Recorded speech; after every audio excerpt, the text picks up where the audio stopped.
Mirëmëngjesi të gjithë ju që sapo jeni zgjuar dhe keni nisur ditën në Info Plus në Star Plus Televizion. Sot kam nderin dhe kënaqësinë të kem të ftuar në rubrikën e të ftuarit të ditës një grua shumë të veçantë. Ajo është një grua tepër solare, mrekullueshme dhe shumë e suksesshme në punën që bën. Është me mua këtë mëngjes Edlira Bylo. Mirëmëngjesi. Mirëmëngjesi. Faleminderit që edhe mua këtë mëngjes. Është shumë e madhe të jem sot e ftuar në studio. Faleminderit. Dhe në mënyrë të veçantë me ju Fior Alba. Falenderoj shumë për ftesën. Faleminderit që e pranove ftesën time, një avokate e mrekullueshme si ju. Dua të pyes, si nisi rrugtimi yt në fushën e drejtësisë Edlira? Gjithmonë kur mendoj fillimet e mia, kam parasysh origjinën dhe familjen time. Unë vi nga një familje mësuesish dhe artistash, sepse nëna ime ishte mësuese, edukatore. Baba im ishte mësues, por ishte edhe kompozitor, ishte edhe artist, ndërsa gjyqja ime ishte një grua shumë e përparuar, shumë e zgjuar dhe ka dhënë një kontribut shumë të madh në formimin tim. Tezja ime prapë është një përfaqësuese e drejtave të njerëzit, qytetin e Shkodrës, por një nga organizatat që merret në fushën e ndihmës dhe suportit ndaj viktimave. Kështu që pak a shumë ishte një zgjedhje që erdhi me kalimin e kohës, por avokatia ishte ëndra ime sirtare, sepse në shkollën e mesme kisha violin, domethënë profil violin, dhe normalisht nuk ishte një zgjedhje imja, ishte një zgjedhje e prindëve të mi, një zgjedhje më shumë e babait tim, i cili dëshironte që fëmijët e tij të ishin muzikantë se ai. Por ëndra ime sirtare ishte avokatia dhe mbasi mbarova shkollën, normalisht me rezultate të mira sepse isha natyrë kërkuese, profesori me violinës, i cili më ka inkurajue gjithmonë dhe më ka mbështetur gjithmonë dhe mjekte vazhdimisht me lexuar dhe libra psikologjie me forcu vedin, që tisha në natyrë sa më hapur, më pak e mbyllur. Më tha një ditë, mirë tha, ti ke përfunduar me rezultate të mira, por çfarë ke dëshirë me vazhdu? Ti si Edlira tha, çfarë don? Unë realisht kam dëshirë, thash, të bëjmë avokate. Por nuk e di nëse kjo gjë është diçka që më përshtatet mua dhe nëse mund t'ja arri. Kështu që ju si mendoni, unë mendoj se mund t'ja dalish më së mirit, por që zgjodha avokatin. A kujton rastin tënd të parë në gjyq Edlira? Rastin e parë dhe çdo rast që kam përjetu, që kam roj, që kam përfaqësu, ka qenë si të ishte hera parë, betohem. Ama duke krahasu fillimet e mia dhe punën time në vijim, mendoj që ka një diferencë shumë të madhe. Rasti i parë ka qenë një rast i një vajze të mitur në konflikt me ligjin, e cila ishte bërë pjesë e një rrjeti trafikimit. Dhe në atë kohë nuk e ndjeja veten aq të përgatitur për ta mbrojtur, nuk e ndjeja veten mjaftueshëm. Ishte një periudhë që unë po bëja praktikën te një ndër avokatit më të mirë në Shkodër dhe lexoja shumë në atë periudhë, isha shumë e mbyllur dhe i më thoshte hidhë thotë, fillo me përfaqësu sepse po hedh në ujë thotë, nuk e mëson notin, po hedh në det nuk e mëson notin, gjithmonë kështu më thoshte. Dhe në atë rast unë mendoj që fillova të ndërgjetësohem për atë që doja të isha në vijim dhe fokusin e punës që dëshiroja të zhvilloja dhe më pastaj, duke punuar dhe me organizatën e gruas, pata rastet e para, të cilat ishin rastet të dhunës marrëdhënie familjare. Dhe ishin procedurat e para të vendosjes urnit mbrojtës. Pra sapo ishin vendos, sapo kishin dalë formularët e parë, procedurat e para nuk njihej në gjykat, ishte e vështirë për ta integruar dhe gjitha këto eksperjenca avash filluan të bëhen pjesë e punës time. Normal që nuk ishte e thjeshtë, normal që ishte e vështirë, sepse po ta krahasojmë gjykatën e para shumë viteve me gjykatën se si është sot, ka një diferencë jashtëzakonisht madhe.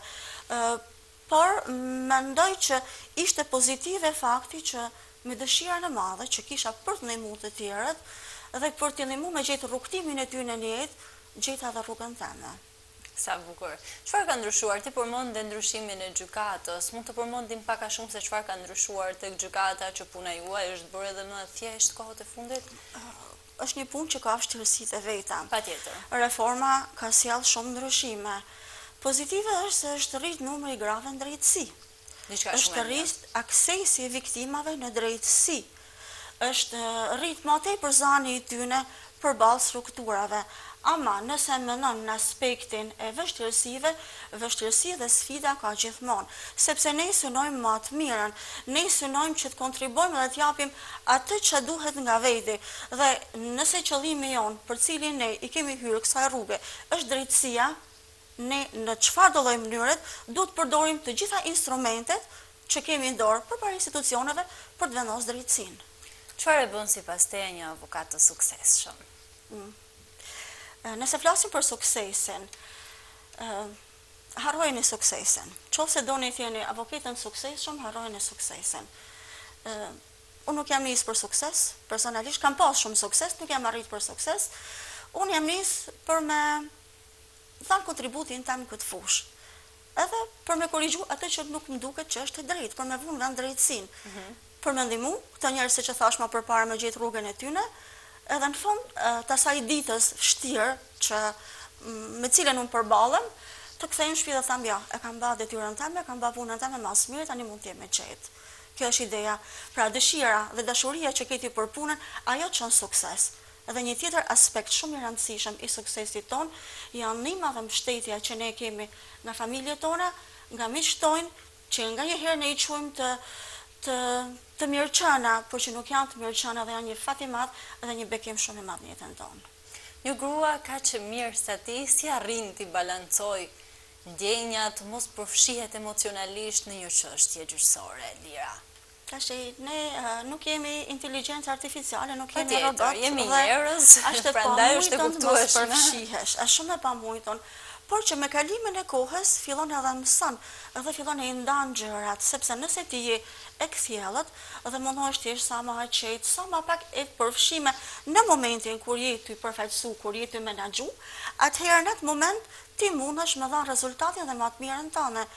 Unë ja them shpesh vajzave dhe grave që përfaqësoj, të cilat normalisht janë stresuar, përjetojnë shumë gjëra, janë të paragjykuar, ndoshta për momentin dhe situatat të cilat jetojnë keq kuptohen nëpër institucione, gjëja e parë që i them është runi qetësinë përpara institucioneve, përmarrjeni rregullave dhe mundojeni me i thënë të vërtetat ashtu siç janë, mos keni frikë.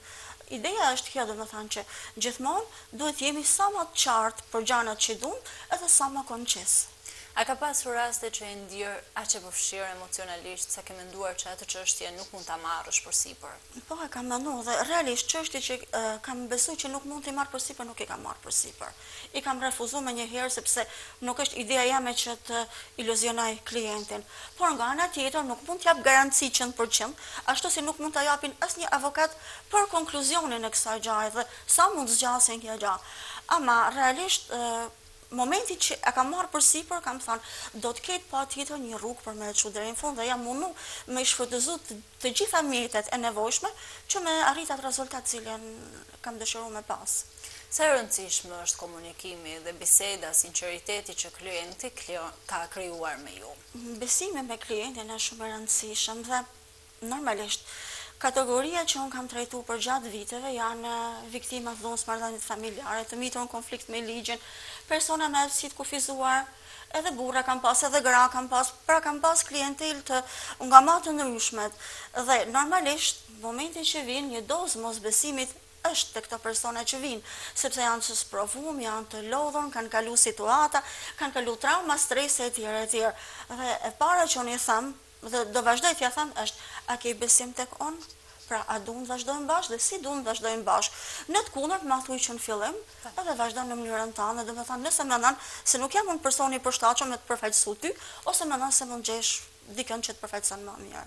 Është më anë është me kështu, është më korrekt dhe kështu.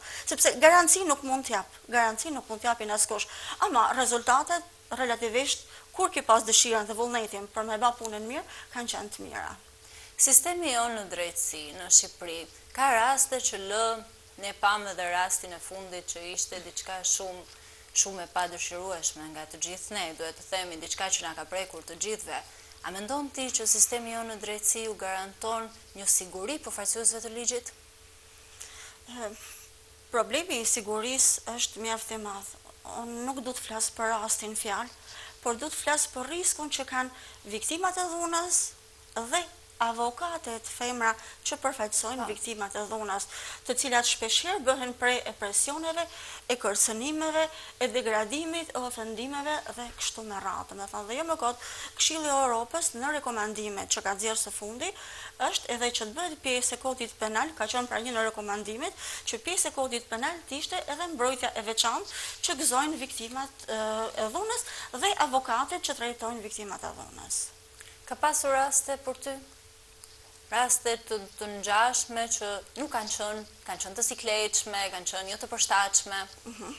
Mjaft raste pa përshtatshme, raste të sikletshme kam pas, raste me probleme, por unë kam marrë një kënaqësi të veçantë në këtë raste dhe ndihem shumë me fat për faktin që kam përfaqësuar persona të cilat kanë arritur rezultate më vonë në jetë dhe jam nderuar për gjitha viktimat e dhunës që kam përfaqësuar dhe kam ndihmuar edhe të mitorin konflikt me ligjin që kam pas fatin me asistuar dhe me mbështet. Është një punë e bukur, sado që ti përballesh ke vështirësina, kalon domethënë situata të cilat do t'i ka përcesh një mënyrë saktuar, në fund kur kthehesh në shtëpi thu, ja, unë e kam arritur atë që kam dashur dhe mendoj që ajo çfarë ne mund të bëjmë mas mirit për këto persona që kërkojnë ndihmë tani, okay, unë mund të mbroj ty shumë mirë, por nëse unë të mbroj ty dhe të mësoj ty se si ti të mbrosh veten, atëherë mendoj se humanizmi është më i plotë. Sepse edhe i person kur përballet me drejtsinë dhe është përballë me zanin e vet, me forcën e vet, në jetë më i fuqishëm, në jetë më mirë, në jetë më i plotë dhe fiton më vetbesim vetvete. Unë e shikoj se sa me emocion flet ti kur përmend raste që ke mbrojtur dhe sukseset që ka arritur. Sa emocionuese është për ty kjo pjesë. Është shumë e bukur. Është e vështirë, por është edhe shumë e bukur. Po pjesa e vështirë, cilën e veçon ti si pjesën më të vështirë, përveç pjesës që sapo përmende. Diçka të vështirë specifike që ndonjëherë të ka ndalur ose të ka Janë disa stekur. vështirësi. E para kalvaret që kalojmë në për struktura me kallëzime, denoncime, me nikën e rastit, den shumë durim, den shumë kohë, den shumë përpjekje, den të asistosh deri në fund, sepse nëse një moment saktum ti e lën një detaj të pakurum, pastaj ajo gjë të çon disa gabime që do të jetë e vështirë për t'i reparuar më vonë dhe den shumë kujdes dhe ndjekje të vazhdueshme. Kjo është shumë e vështirë e para. Pjesa e dytë e vështirë është përballja që ne kemi me palën kundërshtare. Do përballesh me kundërshtarin, me përfaqësuesin e kundërshtarit, do gjesh ato prova, ato argumente, ato fakte për me bind gjyqtarin, ndoshta do jesh kundër vendimit prokurorit dhe kështu me radhë. Pra, gjitha këto gjëra kanë vështirësinë e tyre. Por mendoj që është një bindje e rëndësishme, një mision i joni që na udhëheq gjithmonë, që me ditë që kena përballë edhe me ditë ne do na me përfaqësu dhe kë jena të përfaqësu.